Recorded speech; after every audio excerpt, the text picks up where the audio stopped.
everyone, and welcome to another edition of the Koalition podcast where we talk about movies. Movie cast. I am your host, Dana, joined by Mr. Richard Bailey Jr., who is also, what did you say? An AI expert. Yeah, there you go.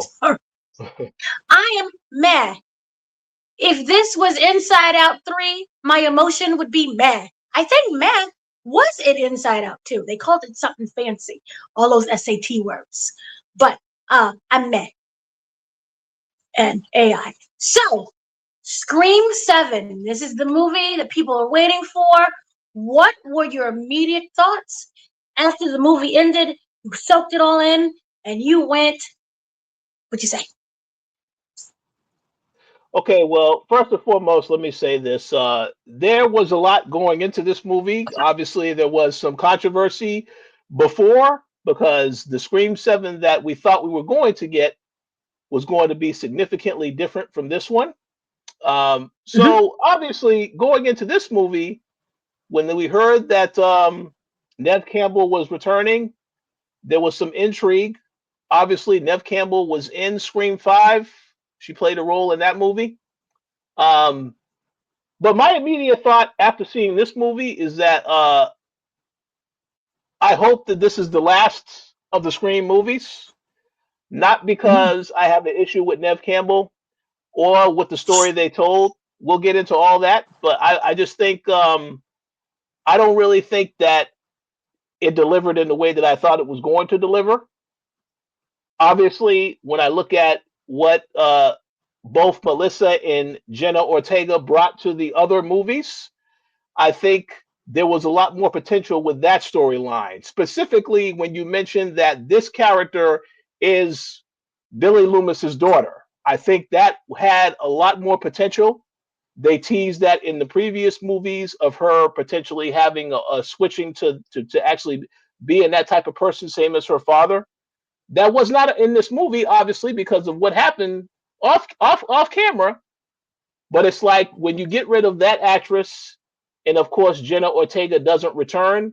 Now you have to question, well, what is the direction of this franchise moving forward? And I think I see what they tried to do. I just don't think the story is as strong as what they could have done with what they have already established with the other two characters. So we'll see what happens. But immediate reaction, uh, I thought it was just an okay movie, but definitely not. I wouldn't say it definitely didn't make me feel like I want to see another Scream movie. I know I'm very aware that the movie is actually doing very well at the box office. They've already been talking about another Scream.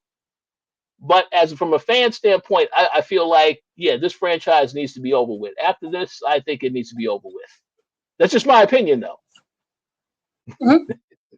Well, I was interested to seeing in the direction of how this movie would play. I thought that there were really great concepts and ideas with it.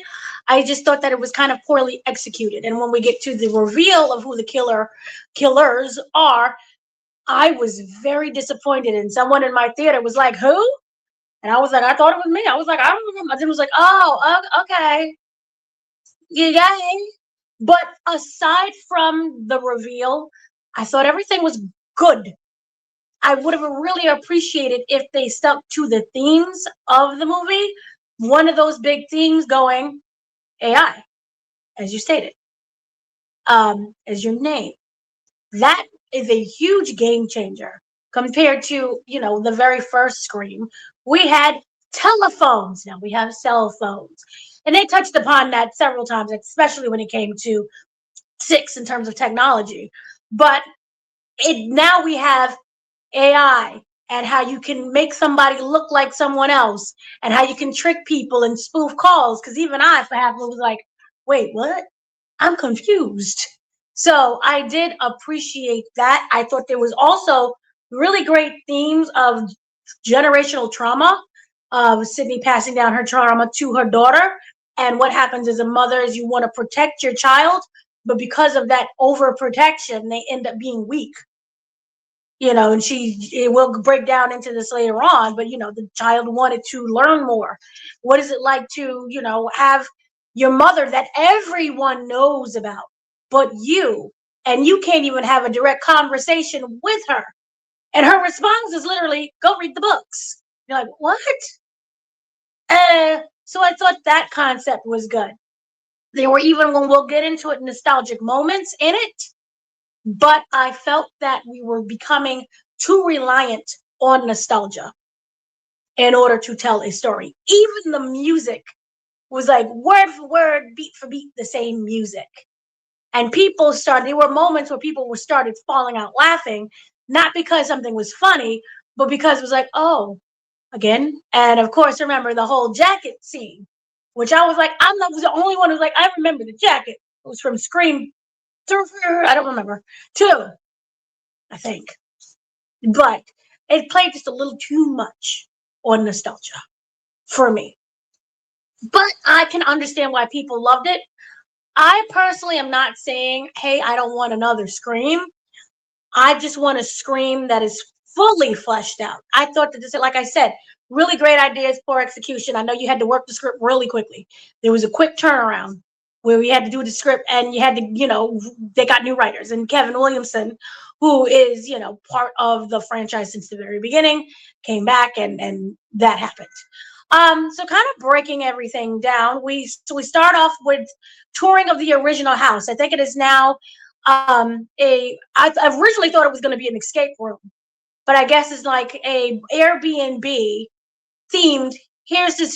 They're inside of the original Scream house, and they was going in step by step of, this is what happened to Sidney there, and this is when Billy Loomis did that, and then the next. I was like, oh, that's kind of cool. I like that. The opening is always different and refreshing when it comes to each movie. So did you like the house, and did you like how they did the entire death scenes, with 2 deaths, when it came to the house? Oh yeah, I mean, I thought the introduction was great, and like you said, the escape room, having this whole thing about the experience of the stab, so that somebody can go there and try to relive everything that happened. I thought that actually was great. I didn't have any issues with that.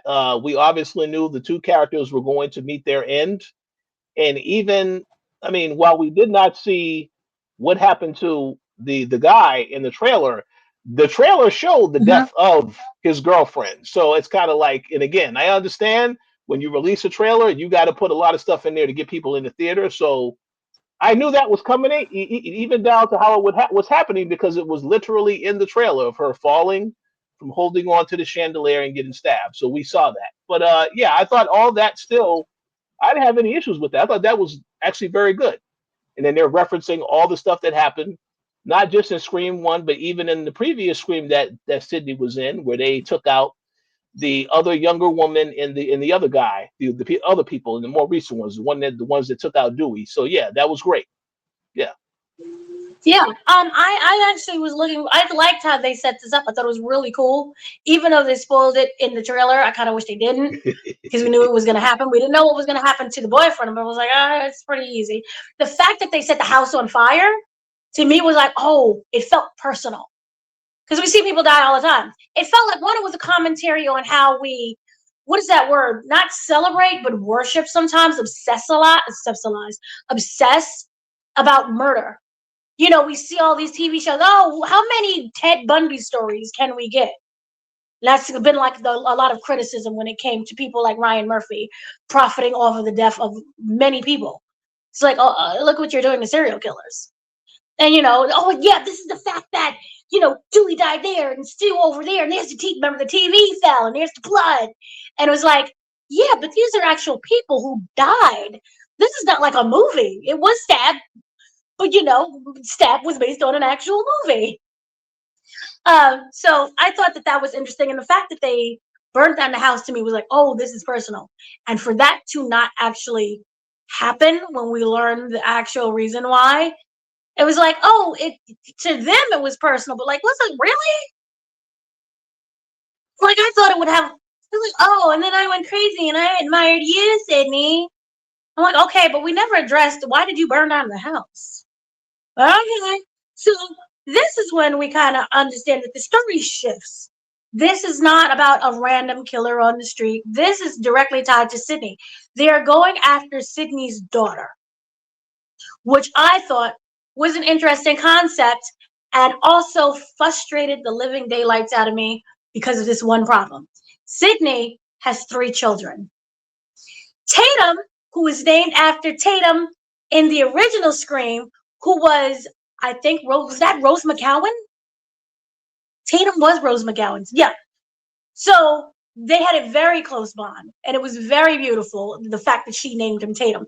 My stupid behind was like, Tatum O'Neal, the actress?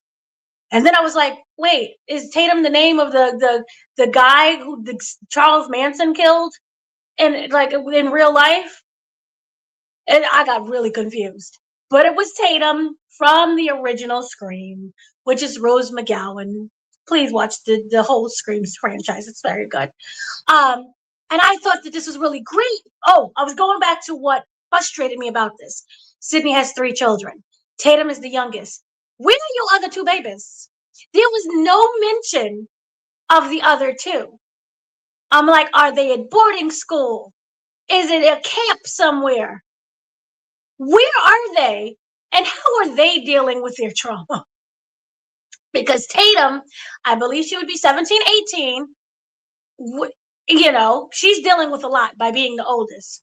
Is she shielding the other ones? What's going on?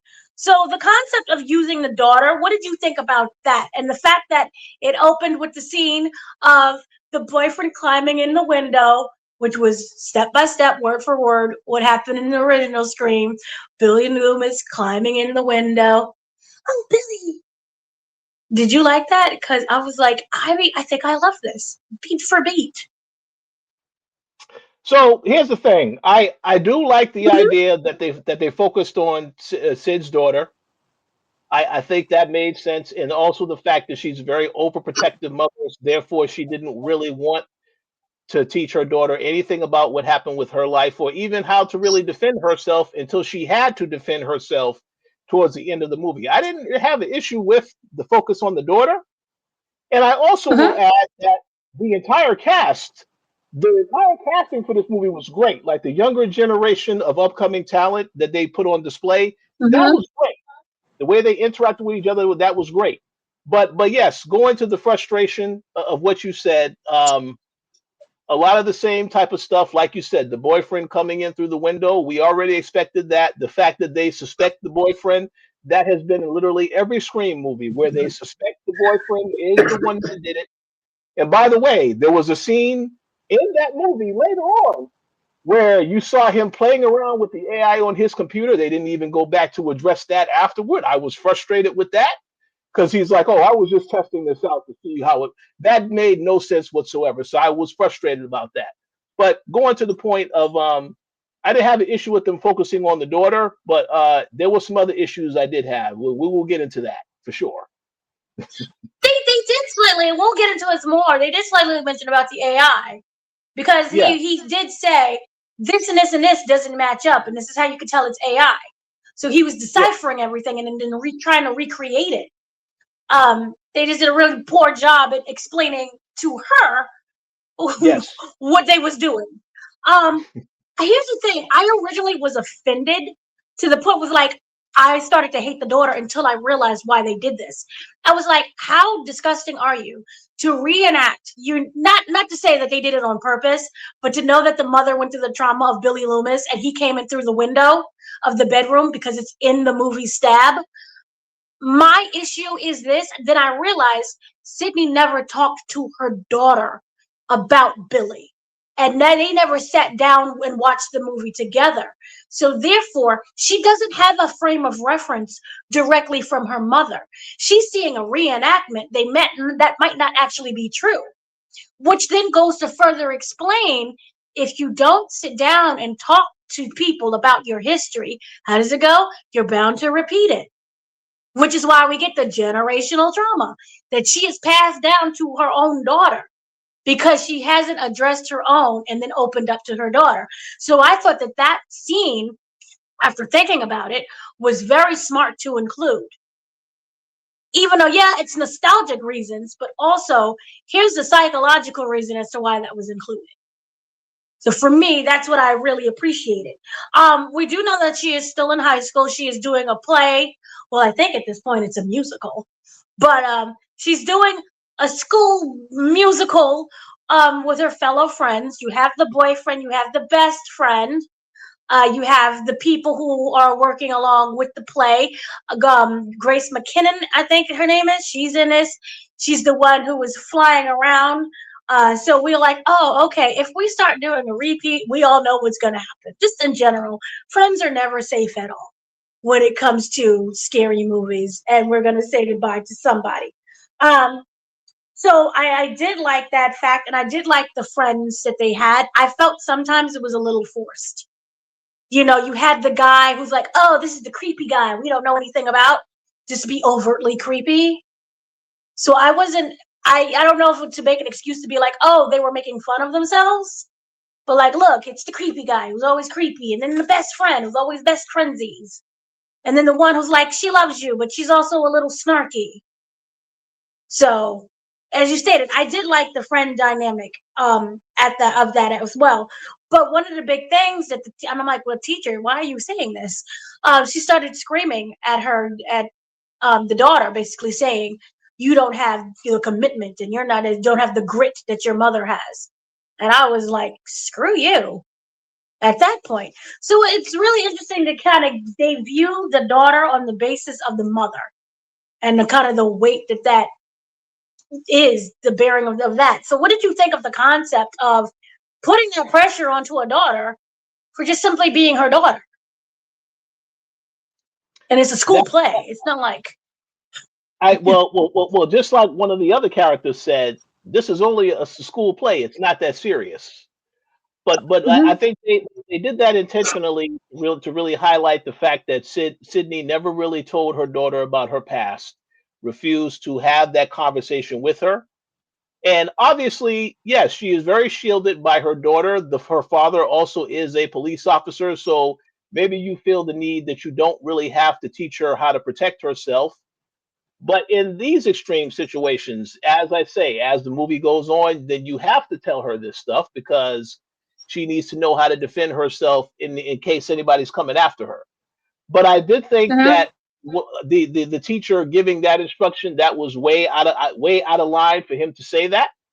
That that to me was forced because it wasn't really something he needed to even bring into the equation. But I also think the writers forced that because they want you to suspect this guy can also be one of the killers. That's, and the same thing with the friends when you said that the creepy guy that felt forced, some of the stuff that he said, because they want you as the person watching to say, okay, this guy is possibly the killer, or the boyfriend is the killer because they act very suspicious at certain times throughout the movie. So that all I think was done intentionally to make you guess they could be the ones that are behind this.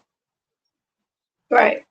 Kind of moving on, kind of with the AI thing. This is when we get the big introduction to Stu. He reappears.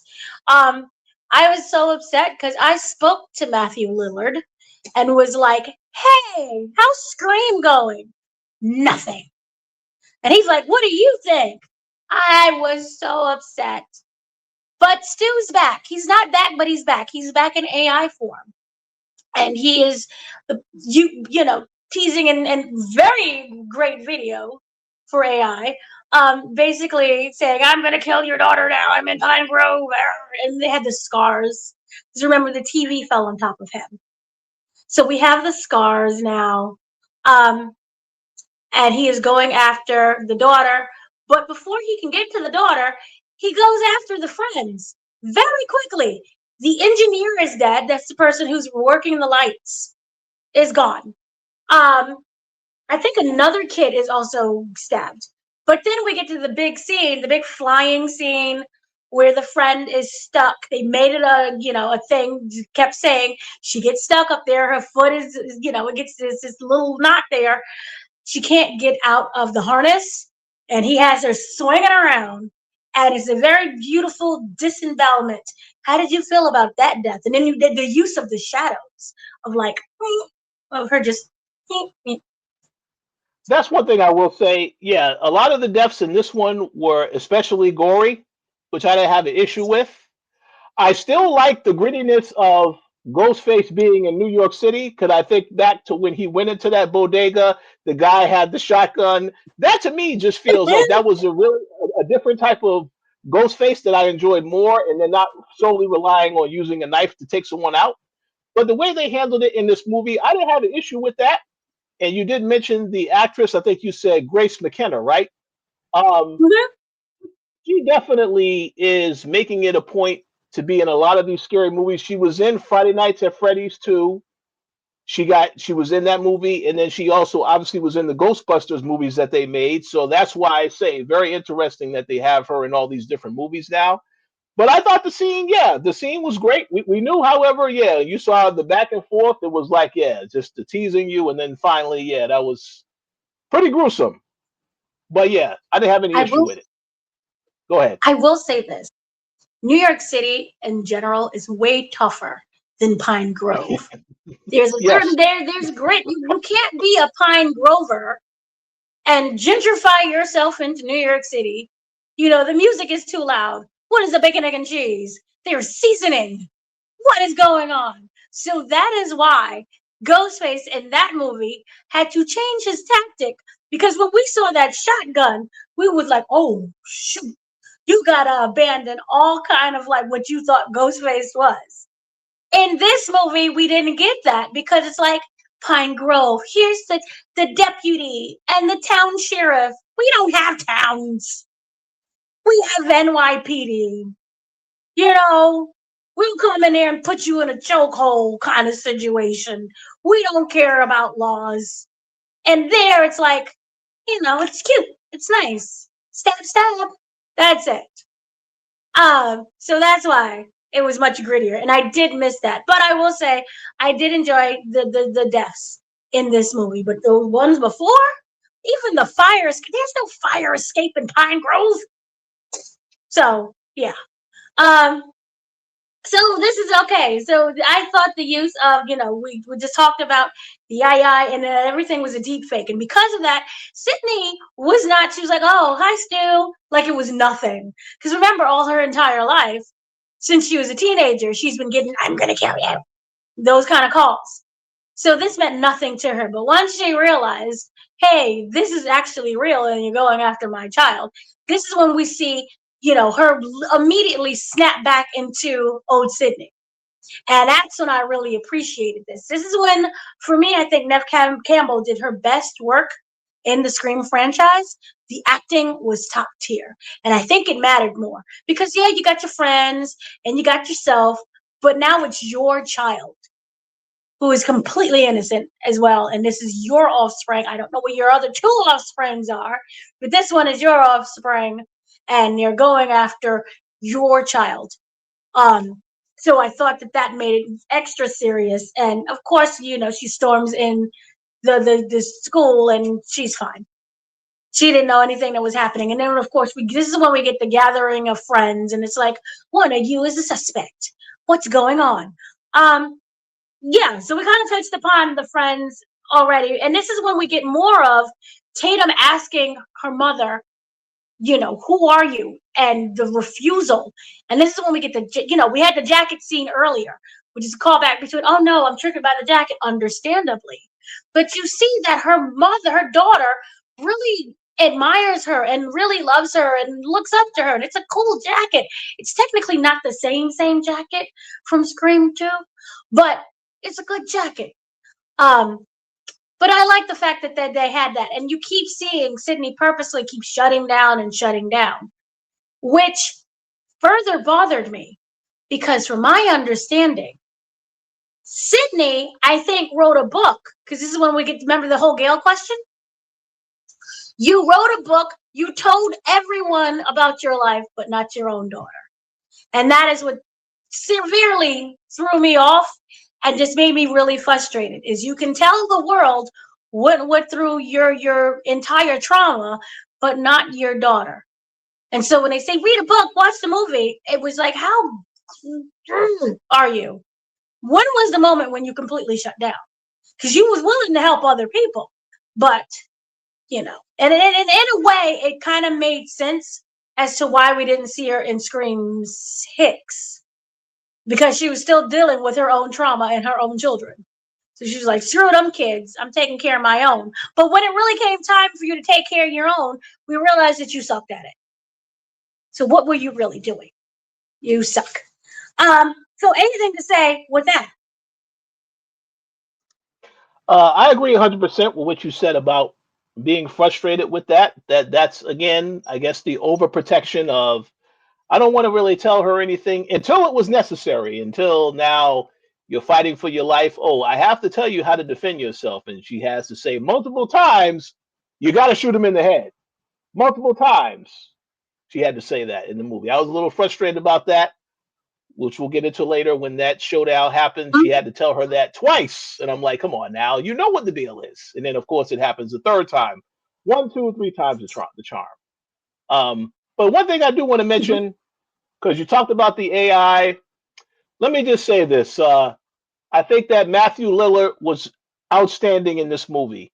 And that is why Mhm. I was well, I don't want to say it yet. I'll wait until you get to that part later. But I'll just start by saying I thought he was fantastic in this movie, and I'll have more to say when you get to some of the stuff later on.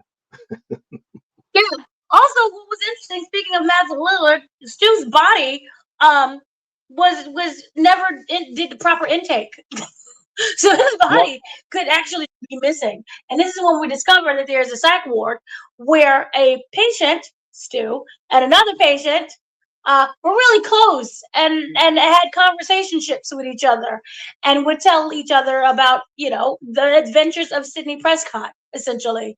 And so this leads into like, oh, is Stu actually alive? And this is like, the little people was like, oh, okay, this is exciting. Yay. Um, they never really addressed what happened to Stu. And, well, they did say that he was released. He ended up living on the streets, and they kind of lost contact from there. So it led an opening of the killer could actually be Stu, using AI to like fake them and trick them into thinking it's not Stu. That to me would have been really great right there, because what if it actually was Stu? And like I said, the use of deep fakes, we get people tricked all the time about thinking that, oh, this is the actual killer. What happens if the joke is this is the actual killer, just trying to trick you into thinking it's not him by by telling you it's him? Reverse psychology, but they didn't do that. What further frustrated me. So I'm like, it wasn't even like they can't even say, oh, we couldn't come to a contract and he couldn't even be in the movie. He was in the movie.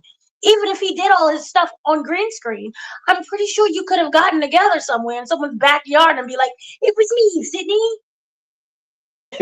All right. It's So since you brought that up, I'm just gonna say it now. I wish that he was the Mhm. killer because it doesn't make any kind of sense. You're talking about this is a very personal issue.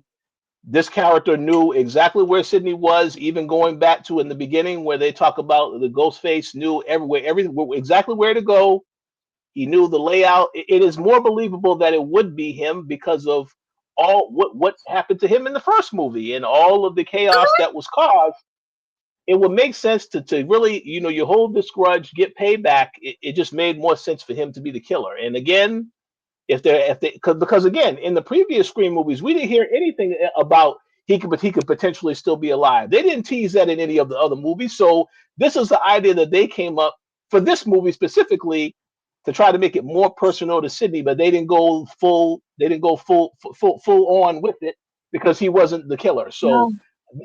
that to me is what disappointed me because all the stuff he did with the AI acting and the anger and stuff, the reactions to Sydney when she was doing stuff, it was perfect. So that's why, and then again, when they got to the point where they made the revelation, that you still had a little hope, holding out hope when they revealed one of the killers, and then the second killer, maybe that is him.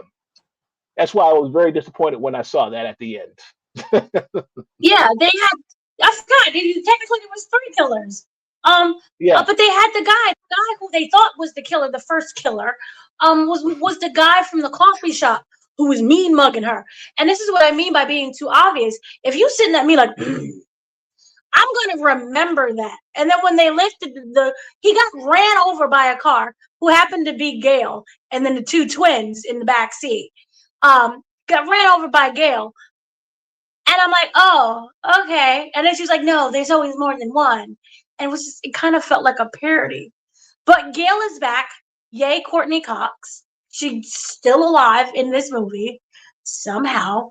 And the twins are back. The twins are now her intern. They work with Gail Weathers, who is still a reporter. You know, she came out of the trenches, as they call it, the New York incident. That was interesting. Uh, and now the twins are working as her interns. I hated what they did with the twins. It felt soulless. Everything that they've been through, everything that they have accomplished, the chemistry they had together, the jokes, the snide remarks, the fact that the brother is just a pincushion at this point for the stab victim. He's just a pin. He even said, "I'm a pincushion. I'm tired of being a pincushion." He got stabbed like 5 different times in the last movie, and then of course they stab him up again in this one. He's like, "Oh no, not again!" Stab, stab, stab. You know. But they did nothing with these characters. These characters could have easily been Pookie and Lukey from the street, and it would have made no difference. And remember the fact that they are Randy's kids. I think it's Randy. They are Randy's kids. I was like, oh, okay. We got Randy's kids. We got Sidney Prescott's daughter. This is, about generations. And now it's time for the next. It's like, no, they did nothing with them aside from running around with Gail. Yes. You are 1000% correct. That is the same criticism I had. But first, let me address Courtney Cox. Mhm. One thing that I did like is that they really emphasized the PTSD she suffered from the previous movie, Mhm. and the fact that there were effects, nerve damage and effects. I think that was important. That also made me think something might happen to this character, but nothing happened in this movie. So I assume if Mhm. there's a Scream 8, then yeah, she is going to get taken out, because you have to raise the stakes and have some important characters be on their way out. So I don't know, but we'll see. But to address the twins, yeah, that to me was one of the most disappointing things about it. Now, I will say this: I do like Mason Gooding. I haven't seen Heart Eyes yet. I heard that he's going to be in Heart Eyes too, so I guess I need to see Heart Eyes. But I actually like both of those characters. In this movie, however, it felt like they were just added, and I'm just going to say it. They were added as a consolation prize because we knew that Melissa and Jenna were not going to be in this movie. And this is, again, a critique I have, because one thing about that last Scream movie is that they emphasized the group calls themselves the Core Four, right?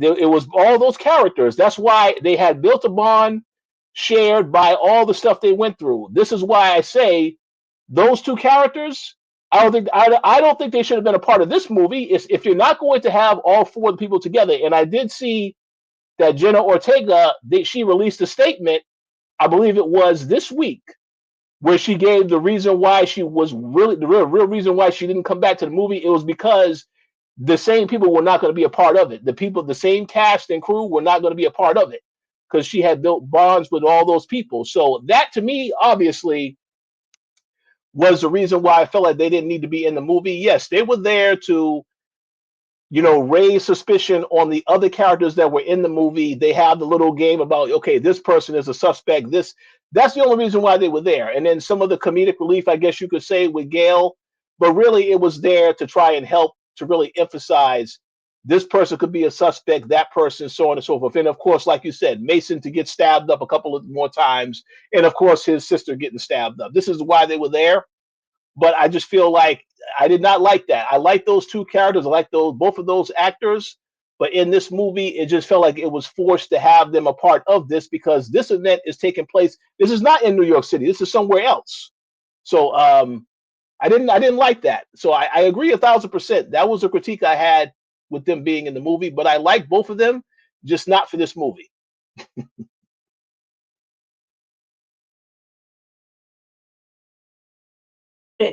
I didn't know I was muted. It was also interesting with that they was just there to basically play Jamie.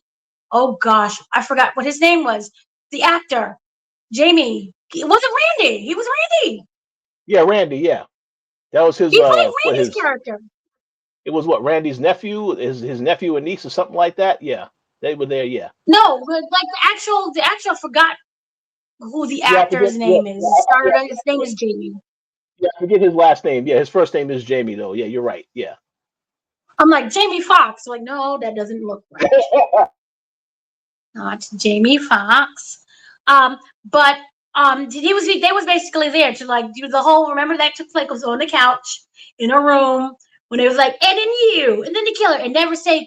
I was waiting for someone to say, "Be right back," but instead the guy was like, "I'm gonna go to the bathroom." So they all meet up in this diner. Remember, the city is on lockdown. There's a curfew. They all meet up in the diner, and the twins are explaining everything. And this is when she kind of gets more information from the twins than she does her own mother. And this is when Gail is like, we're gonna also tease the killer and do an on-air interview. And you really see them work together with their trauma and apologizing for not always being there for each other. And I really did love the bond between Gail and Sydney, because this is not something that was like, oh, I met you last year. They've been ride or die since the 90s. So to see that now and I love that. And she lost Dewey, who they do show. We'll get to that. She lost Dewey, which is her own trauma, and she ends up losing all of her friends, basically, for the majority of many movies. So you kind of see that happens. And I love the fact that they were able to actually sit down and talk. But when they try to get a little bit more too serious, this is when Sydney shuts down completely again. I thought Gail was going to say she had some kind of neurological disease, like a Parkinson's or something. And I'm like, oh, she's going to die. I was waiting for cancer or something. But it's just nerve damage from before. But you could just see that she does have, it's still stuck with her. Dewey was her first, no, I don't know her first love, but her big main love for many movies. So I did appreciate that part in the interview. When Mark Consuelos just randomly being in it was funny to me. Like, I was like, okay, he still looks good. He looks very good, though. I'll give you that much. Yeah, so I did like that part. How they did tease that.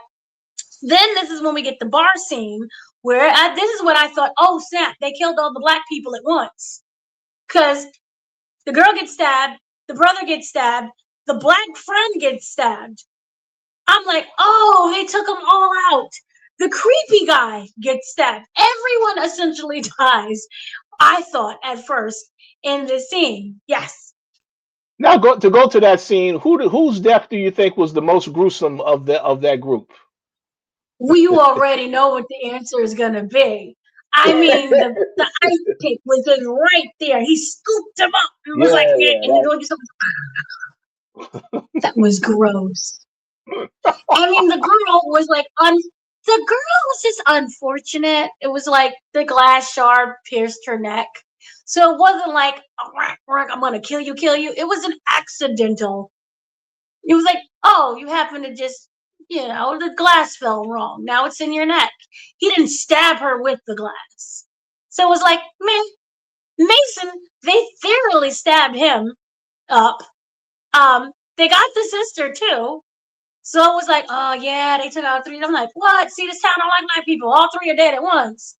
But that was not the case, as we learned. But I thought that was an excellent scene. And then this is, of course, when she starts running, the daughter starts running out, and she's calling her mom. Like, even the fact that she's calling her mom while running out, and she knows the code to her mom's office, and then the fact that the killer knew the code to the mom's office too.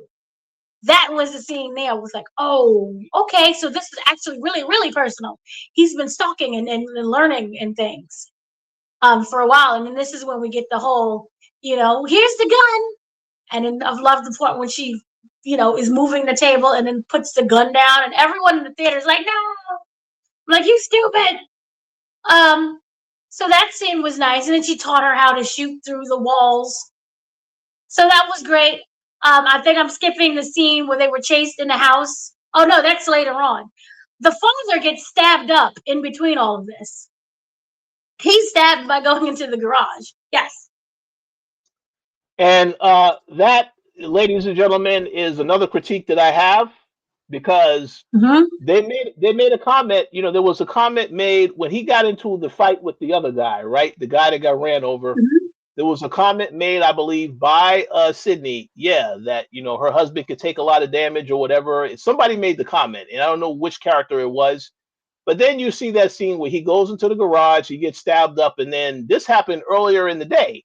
So I thought that was it. This character is dead because later in the night they show he's still alive. I don't know how long you can survive when you're getting stabbed up like that, but I thought that was very interesting because that obviously I thought that character was dead. Maybe that's what they should have did to emphasize this is very personal. This person wants to hurt people around, hurt Sydney by taking out people around her, but they didn't go in that direction. So again, I guess if they have a Scream 8, he also is on the chopping block, I would assume. You have to really emphasize and get rid of the people that are important to Sydney if that is the case. But I don't know what they're going to do. But I thought he was dead for sure after I saw that scene where he got stabbed up. I'm like, okay, so he's out the picture. But no, that wasn't the case. So I didn't know about that. That wasn't the case. I thought it was frustrating because it wasn't like, and the next scene, there was like several scenes in between him getting stabbed, including chases, including a house where like you're crawling in between the wall. And I'm like, oh, he just bled. Obviously, you would just bleed out. He wasn't like one stab, and even one stab, you would bleed out. These were several stabs that happened. I was like, oh, is the father the killer then? And this is all fake? Because remember, I think it was Stu. Stu got stabbed or something. Remember they were stabbing each other in the first movie to like stage the crime. So I'm like, oh, is he actually the killer? And so they stabbed him to make it look like he's, not a part of it. That wasn't the case. I was so frustrated. So kind of just get to the ending here. After we do discover it's not the boyfriend, obviously. The boyfriend's killed, by the way. The boyfriend's stabbed. He stabbed the boyfriend. It's like, oh no, everyone's dead. So they stabbed the boyfriend and they end up back in the house where basically all the TV, we have the AI again, we have the technology being used where it presents all of the killers from the franchise, except for, they didn't show 6. So, because she wasn't involved in 6. That's the loophole. She wasn't there for 6. That was not her story. So, that's what happened. So I just going to make a quick comment. You're talking about when they had the sequence where they had the AI, when they went into the house, all the people they were showing. I want to make this comment. Like you said, they brought back Dewey. Yeah. I would have liked to have seen some other characters from the original Scream. You mentioned Randy. That would have been interesting to see him. Or even Tatum, because her daughter's name is Tatum. She could have said something about, yes, I died. Oh, say what? She wasn't the killer. Oh no, but Dewey wasn't the killer either. But they said the thing, well, he blamed Sid. They had the thing, I blame you for me getting killed. I got killed because of you. So Tatum, that would have been a reference because they mentioned Tatum multiple times. That would have been a reference to say, yeah, I'm your best friend. I died, and your daughter is going to die too. That would have been fine with that. But no, they said no. Not going to have all these other people involved. But I'm just saying that was an opportunity to have other people featured. If you're going to go full nostalgia, you could have had other people in there in that AI sequence. But it is what it is. That would have been brilliant. And it would have added to the guilt and the trauma. You named her after. See, look at you, smart. You're so smart. Yeah, I love that. I love that idea. Why didn't they do that? They had everybody kind of back. I'm pretty sure they just had them film something in their house and just change the background because AI. But again, why didn't you keep using technology as kind of the main focus of things? They used it, they sprinkled it in there and here, but it would have been just really, really great to go more into it and go harder into it. But I did love the fact that they included that. I thought that scene was amazing, and I still was like, wait, where's Stu?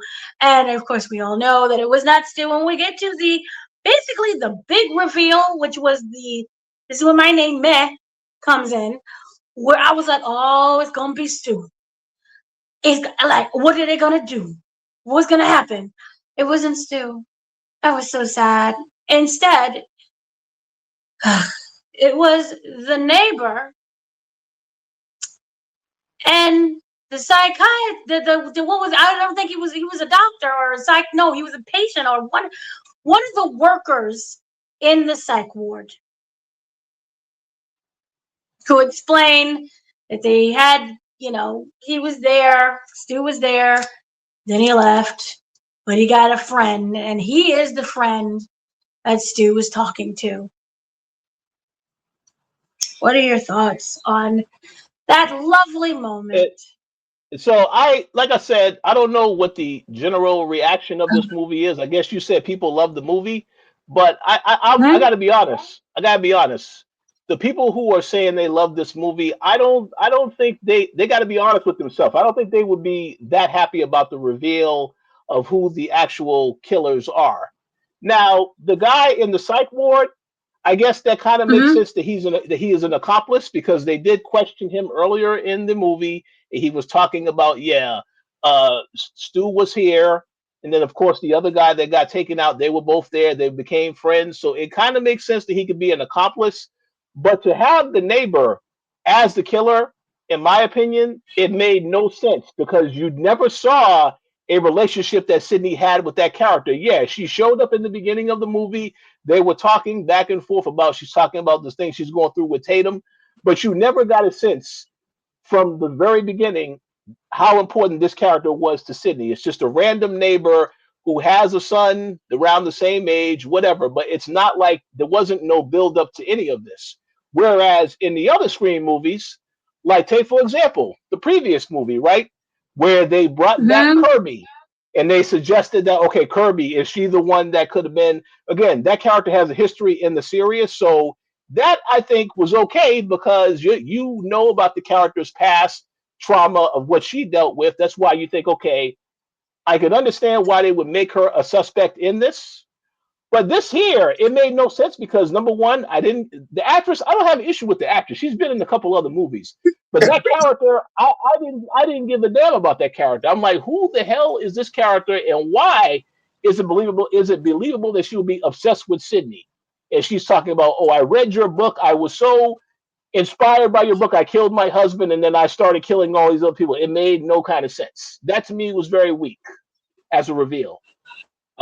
That's why I said I wish it was Stu, because at least then it's believable, because he has a history with Sidney. It makes perfect sense.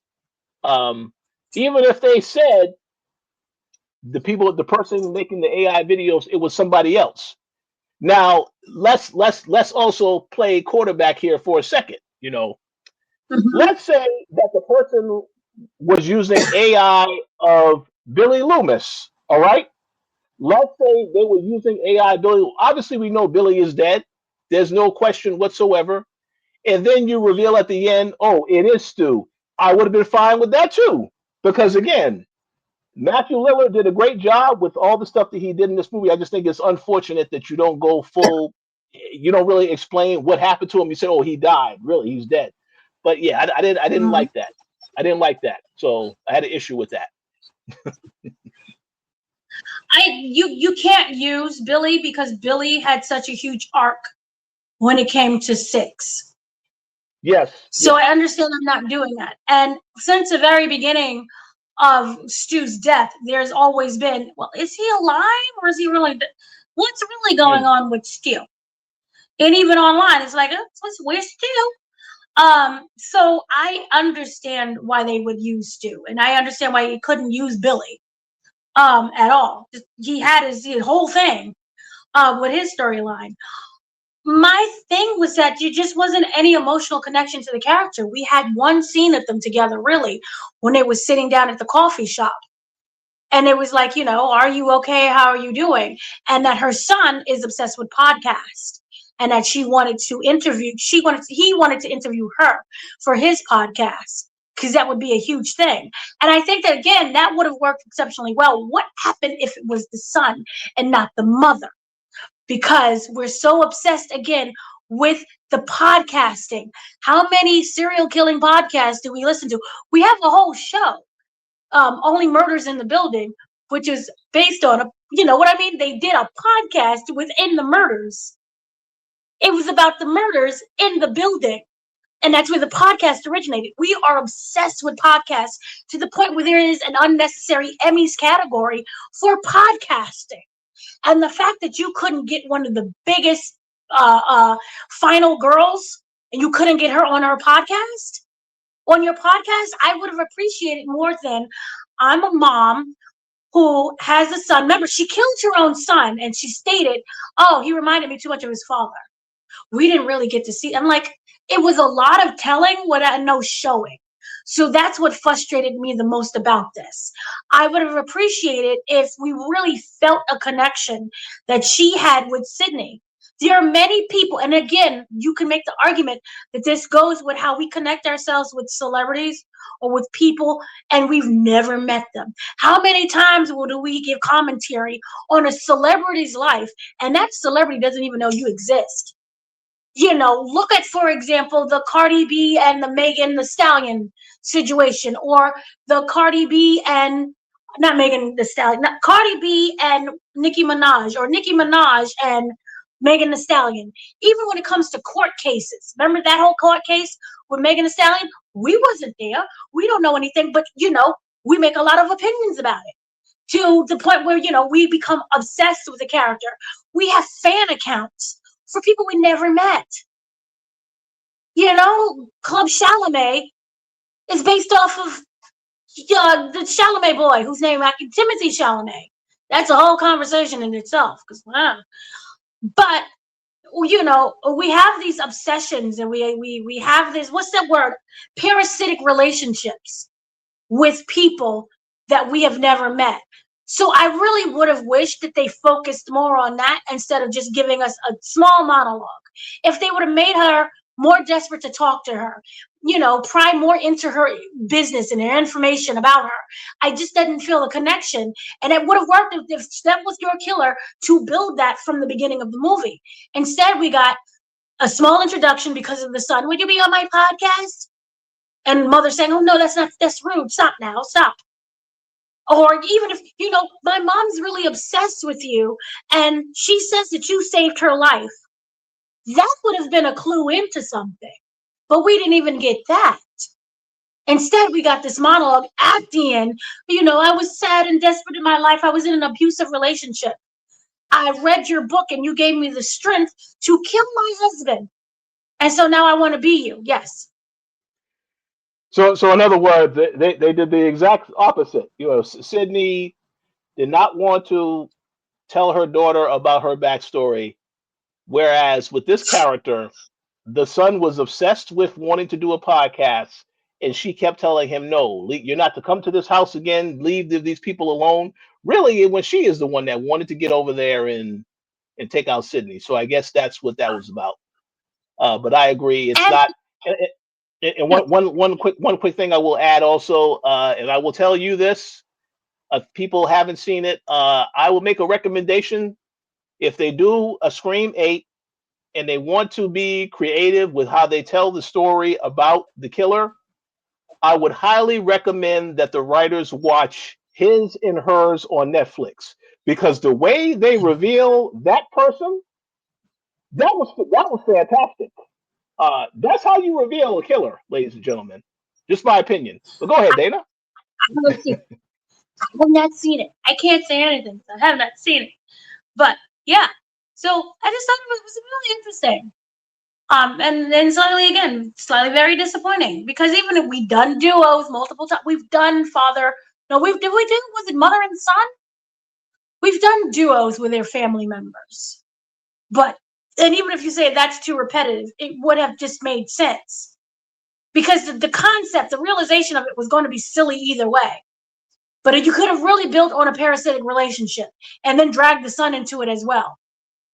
But you didn't. You killed the son because he reminded you too much of his father. Okay. But now you want to kill Sidney because Sidney didn't respond and interact with you the way that you wanted to. But meanwhile, we never saw that interaction. We never seen Sidney be standoff towards her. She sat down and had coffee with you. What more? I mean, I know you want more from the woman, but you never gave the indication that you wanted more. If you was the kind of like neighbor who's like always there, we always got to get rid of you, I would have understood that. But we didn't. And that's where I think you failed miserably. And then the psychiatric ward thing, I was like, okay. That's how we're going to get a Stu. That's how they created Stu. It was like, oh, yeah, Stu was in a psychiatric ward with me. It's like, okay. And then what? And then she was in a psychiatric ward because remember, she had a breakdown. So she blamed her breakdown on Sydney. That would have been a really great way of how we obsess about characters, how we blame other people for our own misfortunes and mistakes and actions that we do, but we never got to that point. And that is what is so frustrating to me about that. Yes. A quick question I want to ask you, as well as those that may be watching this review. Would you have felt differently if the killer was in some way related to Stu? I'm not talking about a friend, but an actual family member or somebody. Because the one thing about this show, this movie, again, the generations, is showing the generations of the different characters. So if there was somebody related to Stu, I would have been okay with that because they are Yeah. dealing with the trauma of having lost him, all those years ago. I think that would have made more sense. But again, they didn't go that route. But I just wanted to get your opinion on that. That would have been actually really good because we had Randy, we have Mhm. Billy. Why not Stu? They were the core three. And we didn't get that. And that would have been really great for that to happen. And it's very unfortunate again. So I would have appreciated that way more than what we got. Then the random next door neighbor and the psychiatric, they were both in the psychiatric ward. Okay. And then what? And the fact that someone in the audience had to go, who? Just tells you that they didn't really do a good job of building that character. Oh, we wanted to keep it a secret and mysterious, so we had her in the background. Okay, but she killed like a bunch of kids. And then tried to kill her daughter. And then tried to kill her. Okay. And then, of course, we get that beautiful shootout where they aimed for the head, indeed, to the point where they blew her face off. So, that was good. I like that. They just kept shooting. I'm all for that one. Everything else, I was just like, man, did you like that final death? Because it was something, at least. Oh yeah, because Tatum finally listened to her mom and shot her in the head multiple times to the point where her face was completely gone. So yeah, that was great. That was a little Oh, no. bonding between the mother and daughter. I thought that was great. That was good. Some bonding. Yeah. So I did like that idea. I did like that concept. But other than that, for me, it was meh. Meh. So, are there any kind of final thoughts and things that you want to talk about? We do know that Sydney said she wanted to be an 8. Obviously, we have to wait until see how 7 performs. You said you want the franchise to be dead. I am tired of the franchise. Unless you have a really good script, will you apologize for making those two the killers because you dropped the ball at how you wrote it? Yeah. What are Yeah, your thoughts? I have to be honest. I do want this franchise to end. Okay. I think what they had before with the involvement of Melissa and Jenna, there was something there. And obviously, as a viewer, when you know Billy Loomis and you know the fact that he has a daughter and that she has these moments where she also can venture into that mindset, there was something there with that where I was kind of waiting to see if that character was going to actually go off. And then that could have been something else because they teased that multiple times that could happen, but of course, it's not going to ever happen now. But I just think, in Mhm. terms of what they did with this, obviously Neve Campbell, she is still a fan favorite for a lot of people, so I understand why they went with it. But I think they could have handled it a lot better in terms of who they revealed as the killer. You did not need to have the twins in this movie. Um, and just overall, yeah, they could have done better with the movie. But from what I see, the movie is doing well so far. So I'm pretty sure 8 is going to happen. The only thing that intrigues me about 8 is that I believe that Kevin Williamson, the director, has gone on and said Neve Campbell actually has an idea for the 8th movie. So I want to know what that idea is. They said it's a great idea. I want to know what her idea is because it probably could be better Mhm. than what we saw with this movie. But overall, I will say this. Yeah, I want the franchise to end. But again, we'll see what happens. But I will also add that I did see that the latest version of I Know What You Did Last Summer. I enjoyed that way better than this. And they are going to have a sequel to that because of how that ends. So let's see what happens. Okay, I, that's interesting. I didn't think of that. So yeah, we will definitely have to see what ends up happening. I, for one, I'm good. I'm good. I don't necessarily want another one, unless, like I said, it has to be really, really good. You know, we had some issues with this one. So, Neve Campbell, if you got to get in a writing booth, please do that. Make sure there is not a writer's strike going on. We don't need another movie being cursed by something. So yeah, that has been everything that we have got to say about Scary Movie 6. Not Scary Movie. Sorry. Scream 6. Scream 7. Sorry. Good Lord. I have been your host, Dana, joined by Mr. Richard Bailey Jr. And that is, we'll be back with something else. They just dropped a lot of more information when it comes to other movies. So, of course, we will talk about that. And I have Stephen Hoppers. He has not seen Hoppers, and we'll hop to it. So have a good day, evening, or whatever time you're watching this, and catch us later.